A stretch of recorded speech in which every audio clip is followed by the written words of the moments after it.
These sound bites are brought to you by 365daysofnutrition.com.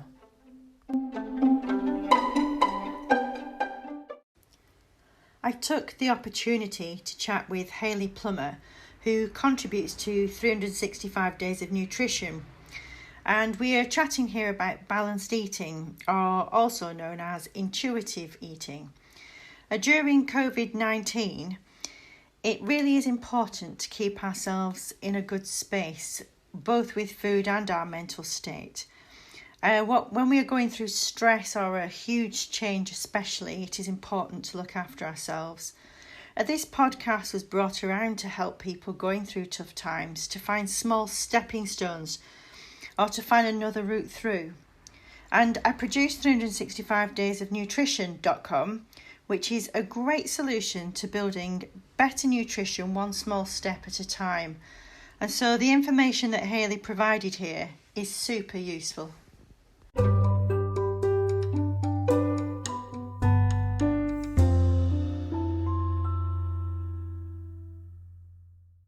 Welcome, Hayley Plummer. Good to speak to you this morning. Hiya, how are you doing? I'm doing really good. What about you? Yeah, I'm very well, thank you. Of course, we're working through COVID times as we record this, so we're both locked away kind of thing. I'm locked away for 3 months and can't go out and walk, but I'm adapting to that, and we're all having to find our own way through. Yeah, absolutely. I'm lucky I can get out around where I live to go for some walks, and it's been fantastic weather, isn't it? But yeah, it's a difficult time, isn't it? Especially if you're having to stay at home. Yeah, it's a mental game. I said I've got 2 teenage children, and I said to them right at the very beginning when lockdown was looking imminent that this whole thing was going to be a mental game and how we handled ourselves. And I think that's definitely proved the point as we've moved deeper into it. It's hugely mental. I think if you've got that mindset right and you can focus on what you can control, then it can make a real difference to your experience. I think just doing the best you can. Yeah, and trying to, I've got a thing that happiness is a choice. And I know that sometimes circumstances bear down on you too hard, that it's hard to find the button or the switch to flick. But, I'm a big believer that you choose to be happy. And so therefore, for me and my small family, immediate family in this house, we're looking forward all the time and looking to happy days and happy experiences and having fun in the house, really. So I think that's definitely kept us in a good space. Yeah, I love that. Just making the best of it, isn't it? That's all you can do, and protecting yourself from the news, I think, to an extent as well, and just taking a bit from it, but then going and focusing on what's in your control and what's positive in your day that you can go out and enjoy. I think it's massive. Yeah, I think so. And it's given you a great opportunity to do lots of exercise videos, which I've enjoyed following. So just remind everybody what your Instagram name is. My Instagram is You've forgotten. Hayley Plummer PT. I almost forgot then for a second. Took me by surprise for that one. Say that again. It's Hayley Plummer PT. Hayley Plummer PT. Yeah. So Hayley always has some really sound advice on there, and not just about food and exercise, but your mental space applied to both of those things. And I always enjoy reading those. I'm always thinking that's exactly right, Hayley. Well said. Thank you. So it was actually by reading one of your Instagram posts that I came across one that I particularly liked, where you talked about balanced eating. And it was a great post and one that I wholeheartedly agreed with. And I wanted to bring that onto the podcast. And so can you just tell us a little bit about what balanced eating means? Yeah, of course. So I work with women who have generally done a lot of diets over the years and have developed a bit of an unhealthy relationship with food in some aspects. And a lot of us tend to feel like certain foods are good and bad, and we sort of swing from trying to be really good and eating a certain way, and then if we eat what we deem as the wrong thing, we swing to the other end of the spectrum and feel like we've messed up and we've ruined it. So we may as well keep eating and start again tomorrow. And I try and help people break free of that mentality. So balanced eating for me is freedom around food, and it's knowing that no foods need to be off limits for us to be healthy and for us to lose weight or to be at a healthy weight. We can eat any food. It's all going to come into having a balanced mindset and fitting it into a generally healthy week. So that means mostly nourishing foods that are going to make us feel great, give us all the nutrition that we need, but also saving a little bit of room for the best of what you love, whether that's chocolate, cake, wine, anything that you enjoy can fit in.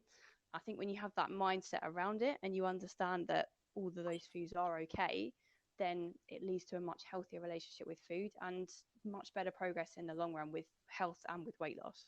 Yeah, so if you were to start off with that, if it was day one and you didn't know how to kind of get going on it, what kind of thing would you do to begin with? What would you what direction would you point your clients in? So the first thing I would get people to do is make a plan for their food for the week. Some people are good with making a weekly plan, and some people find it easier just to plan one day at a time. And either way is completely fine as long as you've got a structure to follow. Because where we tend to go wrong is trying to kind of wing it as the day goes on. Yeah. We're all really busy and we want to make the right choice. But when you're in the moment and you're maybe tired, you're stressed, you might have kids demanding your attention, and there's lots of things going on. It's much more difficult to make a healthy choice in that moment.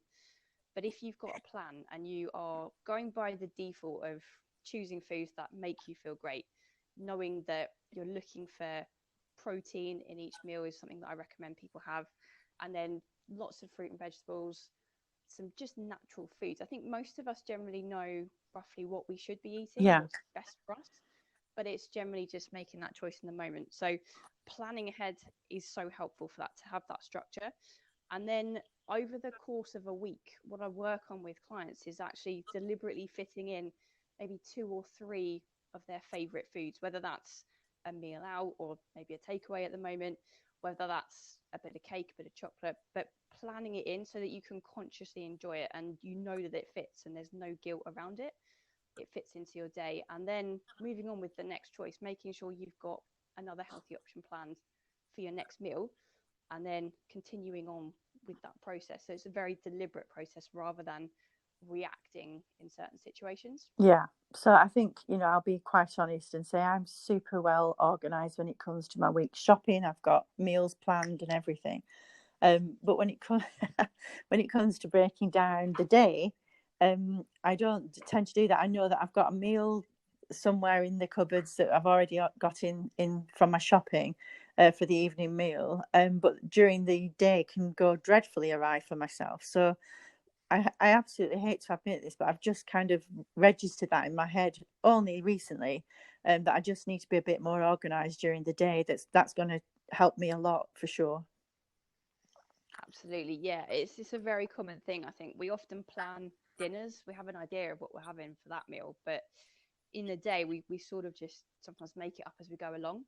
And especially I think when we're at home at the moment and we've got all this food around us all the time, it's sitting in the cupboards and the fridge calling us Yeah, all I day. I went at the beginning and said, instead of hashtags, well, as well as hashtags stay safe, we should be having hashtags stay out of the fridge.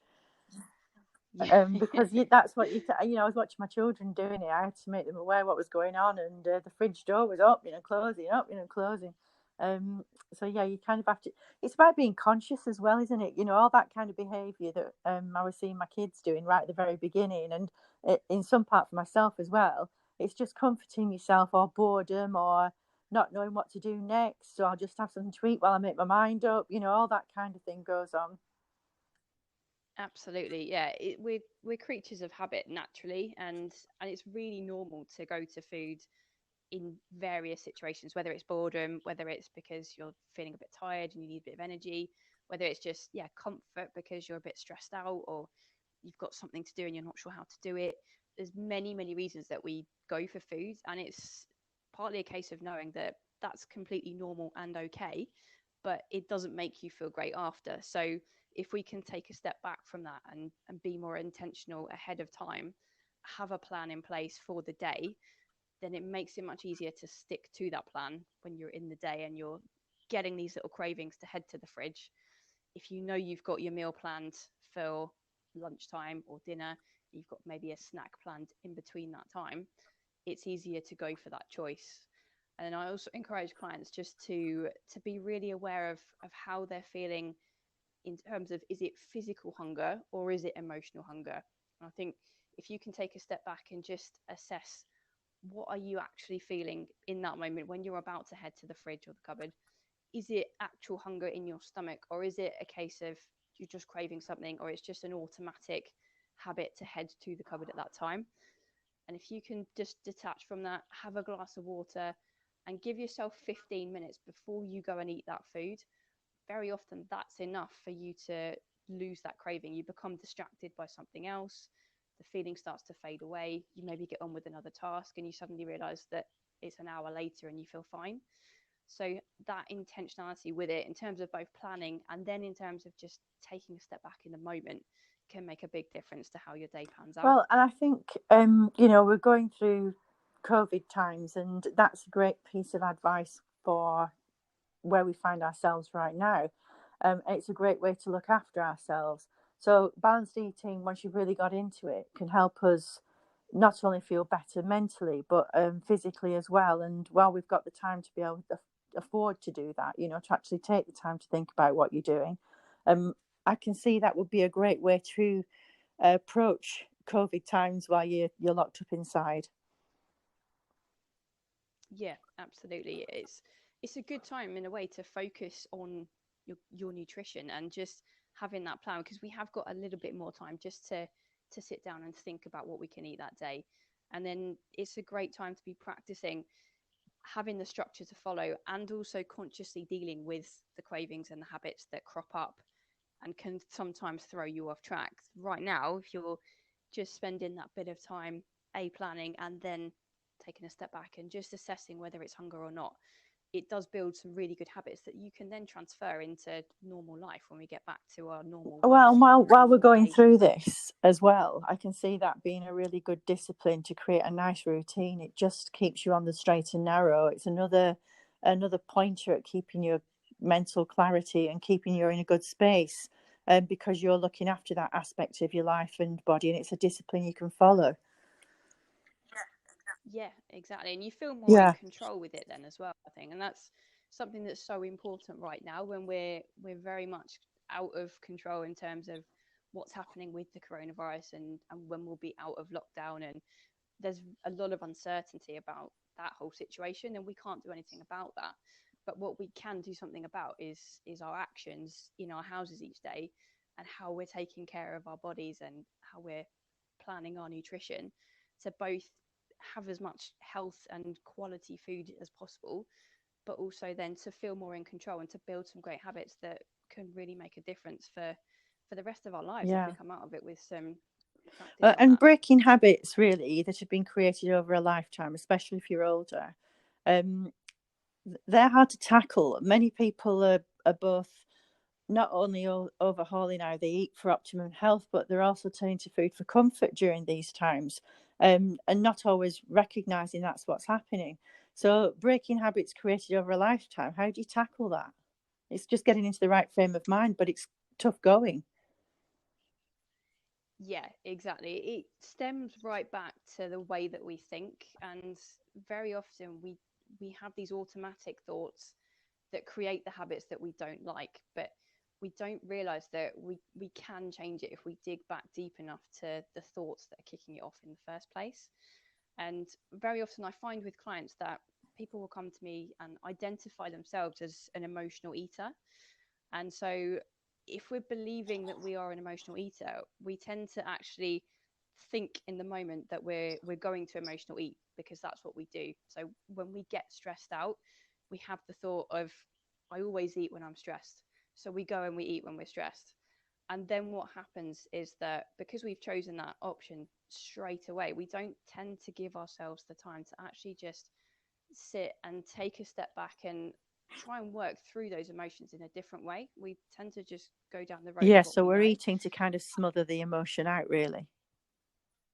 Yeah, exactly. And part of it is just because we have done that so many times before that we think that's just what we do, and then we believe that we can't get ourselves out of it. But what that then does is just create this vicious cycle of following that path where you react to the emotion by eating and then reinforce that habit again, and then you create the same result, and you have this belief about yourself that that's just what you do. So we have to break it right back down to the original thoughts that kickstart this off. And if you can change your thought pattern in that moment from I'm an emotional eater, or I need to eat something now because I'm stressed, if you can identify what is that thought in that moment, and you can choose something different to think, you can start to change your reaction. And it happens one choice at a time. So the very next time that you're in a situation where you're tempted to snack on something, and you know that this is a habit that you have trouble with, if you can take a few minutes in that moment to just calm yourself down, think about something else that you could do, or even just wait 5 minutes, whereas you might normally have gone straight to that food. If you can wait 5 minutes, that's already starting to break that pattern and start to change the thought pattern in your brain. And it can still lead to eating emotionally in that moment, but what you've done is just start to create a different process. And it becomes a case of those small steps. Each time you feel that emotion, you have the chance to practice reacting in a different way. And as you start to do that and make a different choice in the moment, you start to create a new habit pathway in the brain. And over time, with constant practice, and not always necessarily getting it right, but just keeping going, yeah, not berating yourself if you get it wrong. Yeah, exactly. Yeah, because you will get it wrong sometimes, and you will still follow the old pathway sometimes, because that's a very embedded pathway in the brain. But in the process of creating that new one, the more you do it, the easier it does become, and you start to build a new habit. And once you've created some momentum with that, you start to see and feel different things happen, and then you're well on the way to creating a new habit instead. It just, what often happens with people is they just get frustrated with themselves very early on in the process, and they believe it's not working because it is a struggle to start with, so they don't push through that quite far enough to get a result to where the process has to happen. And I can see, it's not, we're going through COVID times at the moment, but that's going to be a great piece of habit forming, shall we say, even in the future once we're through this. And tough times will still come for us as individuals, if not as a wider group, and being able to work internally with those kind of techniques helps you A, take control of your space, and B, keep your mental clarity.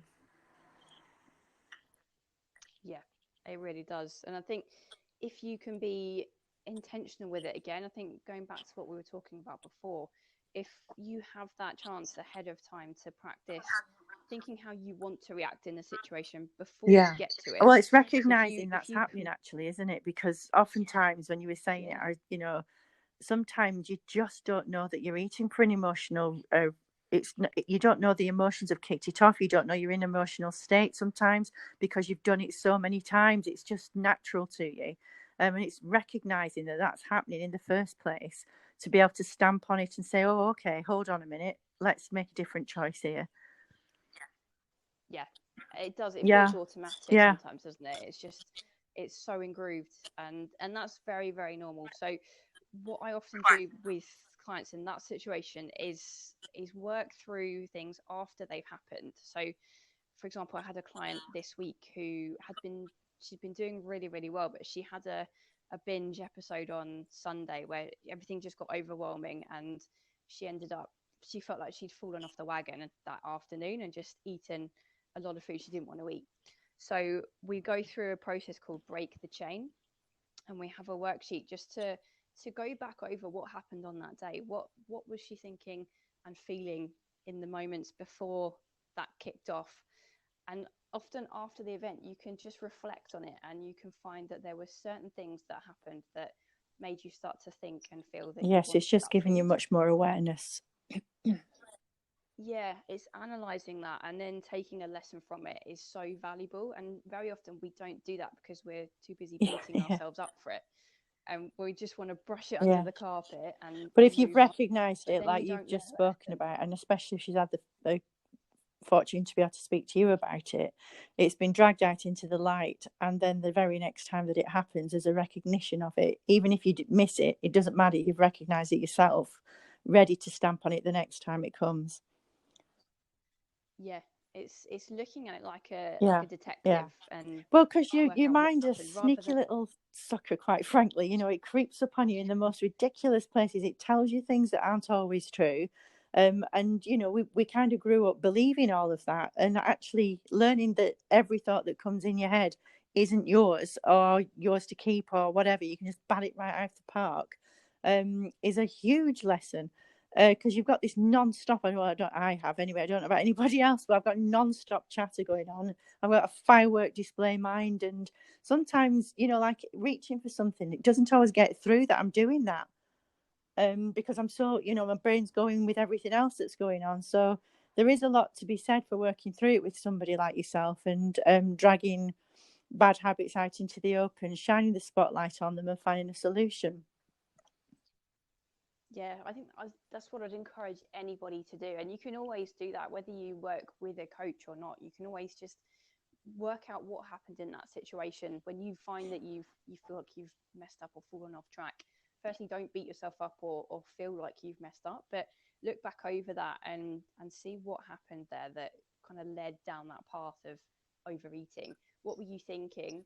What were you doing to sort of justify that action in the moment? So often we've got a thought pattern going on, maybe of, I really deserve this chocolate because I've had a really hard day, or everyone else is eating and so I should be eating as well. There's something there that is a thought that isn't helpful, and it kicks off the process. And if you can identify that thought and you can plan to do something different next time, you can either plan a better thought to think and remind yourself of what your goal is and how much better you feel when you stay on track with your eating habits, or you can set yourself up in a different way. There's a lot of things that you can take. There'll be some kind of lesson to learn from that experience, and if you can go back over that and take that lesson, it's hugely valuable. And skipping the part where we often just judge ourselves for what we did and then move on without taking anything from it. I think if you can learn something and then use that next time, you've turned your It's skill in. amazing. So putting this together with exercise and good rest is a great way to keep your body in its best shape, and especially when you're going through a stressful time, whatever that may be. And have you got any other tips you would like to pile on top of that? We've got exercise, lots of rest, and really good eating. That's really what it's all about, surely. Yeah, I would definitely say with rest, I would Yeah. highlight sleep in that.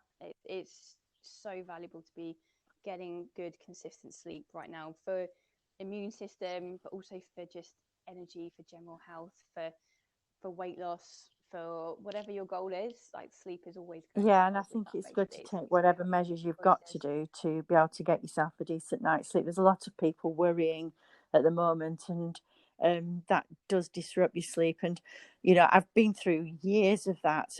When I took my cancer diagnosis, the one thing that I recognised while I was sat with my bald head, with my headscarf on the sofa, was that all those years of worrying about whatever it was, just didn't contribute to where I was right there and then. So worrying about getting cancer, for example, lots of us have gone through a bit of that.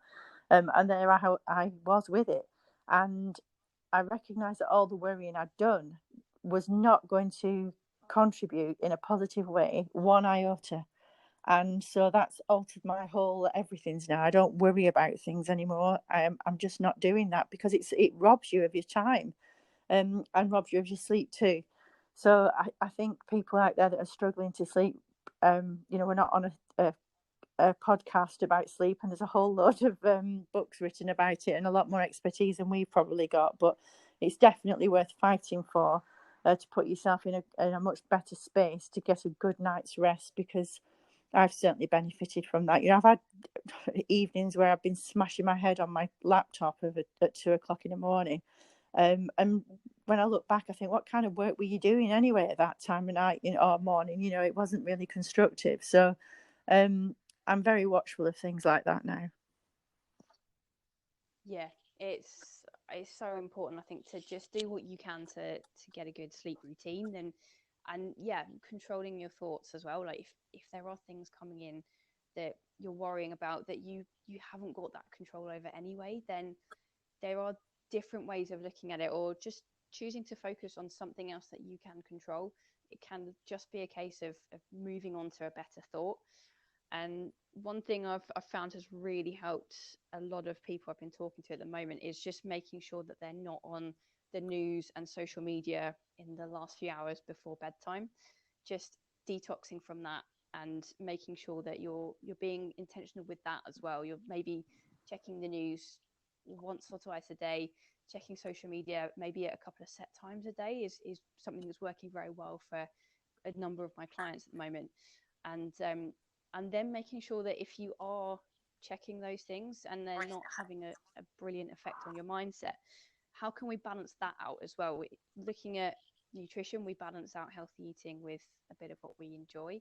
If we look at mindset, we're balancing out the negativity of the news with something positive if we can. So where can you look for that positivity in terms of maybe books or podcasts or something that makes you feel good and reminds you of all the good things there are around? And YouTube is another option as well. But I'm finding, for me personally, listening to some really positive podcasts has been really helpful to get my mind on a good thing rather than just constantly consuming the news and what other people are putting out Well, and online, everything we've which spoken isn't about necessarily. there, Hayley, for me is all great. But the one big thing that I noticed in that conversation, and which is what a lot of people are doing, and actually where all your worry comes from, is when you're looking externally, you're always going to find something to worry about. So the deal for me, especially during stressful times, is to take yourself internally and get all of that strong and know the space that you sit in. So everything we've just spoken about, taking control of your diet and managing your sleep and getting some exercise in there, and ways to combat binge eating or emotional eating, is all about taking control. And to do that, you're bringing yourself in. You're not looking at outside at other people. It's all about what you are. It's all about you, which is actually what this podcast is called. Yeah. And going inwards and doing the work and trusting your inner self rather than looking to the external world to give you your answers. And there's so many different opinions and variations out there, some of them completely and utterly ludicrous. And a lot of it doesn't sit with what you are as a person either, so you don't need to be listening to it. So, for me, it's being strong internally and doing the work on that before you start to look outside. Because then when you look out, once you've done the work, you can recognize a stupid comment when you see it. You can think, actually, that just doesn't sit with me, and bat it away. It doesn't impact you. It kind of bounces off you rather than sits in you. But that, again, it's like the binge eating with the fridge. You have to just take the action and learn how to do it, and it doesn't come overnight. So it's something that you have to build over time, but it's definitely worth the effort. 100%. Yeah, I couldn't agree more. Yeah, it it does does. take that As practice, with and it's everything. definitely another one. Yeah, it's a case of just being okay with not being perfect with it, but taking those small steps and just focusing on you. You're completely right, because you are the Yeah. only you there is. That no one has your body or your circumstances or your life. Everyone is different. Everyone has a different perspective and a different way of living and different experiences that are building their own thought patterns and beliefs. And all we can ever do is focus on what we're doing, what we're thinking, what actions we're taking, and just doing And the I best think that we another can. thing that runs alongside that is, when things are spiraling out and you feel like you've lost the plot a bit, is to look around you and find somebody that needs you more than you need yourself.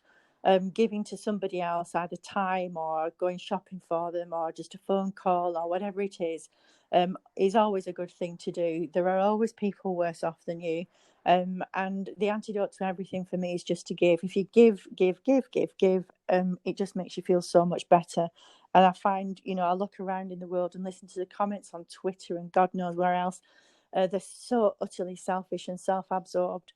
No thought for anybody else. And it's not a way that I live my life. So I think, if you completely ricocheting off the walls, and that's a really great thing to do, to get yourself involved in your community, especially at the moment. There's so many people needing help. That's a great thing to get involved with and makes you feel a whole heap better. I've really missed that. being stuck inside for 3 months. I've had a lot of people helping me, which has been insane. Excuse me, but I kind of miss the giving aspect. So this is why I do my podcasts and what else that I do, you know, to kind of get a different message out there. Yeah, I love that. I think that's brilliant. Just absolutely giving in whatever small ways that you can, even if you're stuck in your house. Just sending a message, picking up the phone to someone, doing whatever you can do. It does always make you feel better, and well, it it's the connection, isn't it? So that's what we all need at the moment, is to stay connected, because while we're all isolated, we don't need to be removed from each other, and I think that's what we have to just keep in mind and not let go of. So Hayley, you're working alongside me on 365 days of nutrition, so I expect we'll have you back for a few guest weeks in the future, so that'll be something I'm looking forward to. And I expect we'll be doing a podcast or two in the future, but for the time being, thanks a million for your insight today. It's been fantastic, and lovely to have you back. Thank you very much for having me on again. It's been a pleasure. There we go. Well,